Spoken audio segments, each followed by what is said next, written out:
Joining us to discuss further are Kurt Knudsen, the cyber guy, Leeza Garber, an attorney specializing in cybersecurity and privacy. And let me start with you, Leeza. Are we prepared? Because we do know the Russians were inside some of the control rooms. And does the government, should it be providing, whether it's military assistance or national security assistance or even funding, should it be providing that so that the Russians or whomever can't get back in? This is a story as old as Snowden, and these kind of attacks on our electric grid, our election systems, our water supply go back many years. And the idea that the United States would try to be proactive and quote-unquote hack back is not a new concept either. This is something that the NSA has been doing for quite some time, the Department of Homeland Security.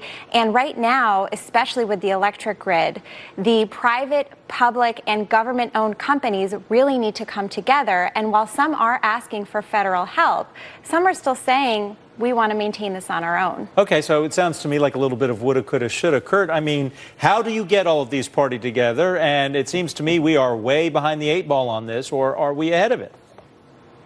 It's like someone pulled the fire alarm and everybody's sitting around saying, well, gosh, should we use a fire extinguisher or should we call the fire department or do we just let it burn? And right now they're just letting it burn. It's absolutely ludicrous that everybody isn't coming to seal this up because the kind of security breaches that are happening in this country, as well as what Lisa said for ages, goes on. The only thing on the horizon that the government is doing that's published so far is Liberty Eclipse, which is an exercise from the Department of Energy. They're going to simulate what happens if our grid comes down in a major municipality, and how do you recover from that? So they're starting to get some exercises going, but this is a Band-Aid on a gushing wound. Those of us old enough to remember, I lived in Cleveland. Walton Hills was the scene of the tree branch that took out the East Coast, the northern part of the East Coast. Was it 2003? It was 2003. I had a high school reunion.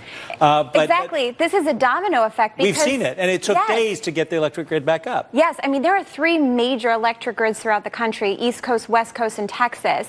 And it really could be a domino effect. And the fact that these systems haven't been brought better security is ludicrous, as Kurt said. All right. Well, without electricity, I guess we don't have Facebook. And that's the way I'm going to transition to Facebook. Because did you hear about their idea? They have an idea, Kurt, to join with banks. And I spoke to a spokesperson from Facebook. They said, we're not going to aggregate or collect or save your personal financial data. We just want to provide you on Messenger, on the 1.3 billion monthly active user service Messenger, real-time looking at your checking account. So if there's a problem, you could message the bank to say, hey, there's a problem. So here's the statement they said, because this was a Wall Street Journal story. The idea that messaging with a bank can be better than waiting on hold over the phone, and it's completely opt-in. We're not using this information beyond enabling these types of experiences, not for advertising or anything else. Kurt, you believe them? Here's the deal. You have a company that has recovery mode going on 2 fronts. One, their stock, and then 2, they're seeing an erosion of their user base, and they're looking for more engagement.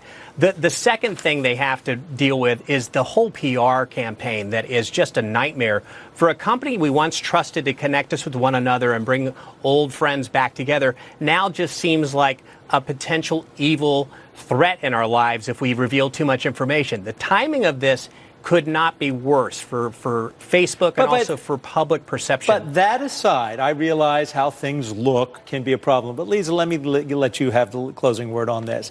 So what about how things look? The reality. What Facebook might be providing is a legitimate service through Messenger. If there's a problem with your checking account, you message them through Messenger. Do you believe them that that's their goal, or do you think they're trying to aggregate your personal financial data, then turn around and sell? It's hard to believe, and Mark Zuckerberg once said, I know he's changed this, but he said you have to move fast and break things and be entrepreneurial. I mean, this kind of financial data is regulated by an alphabet soup of data privacy provisions. So it would be really difficult for Facebook to try to prove that they're not going to use this data for something else. And I don't see why these major financial institutions would agree to hitch their wagon to the Facebook data privacy star now. One of them, according to the Wall Street Journal, is not going to do it. And when you say alphabet soup, remember it's good, but Facebook lost $120 billion because it wasn't so good. Both of you, thank you very much. I know we're going to keep following that Facebook story wherever it goes. But right now, a major glitch.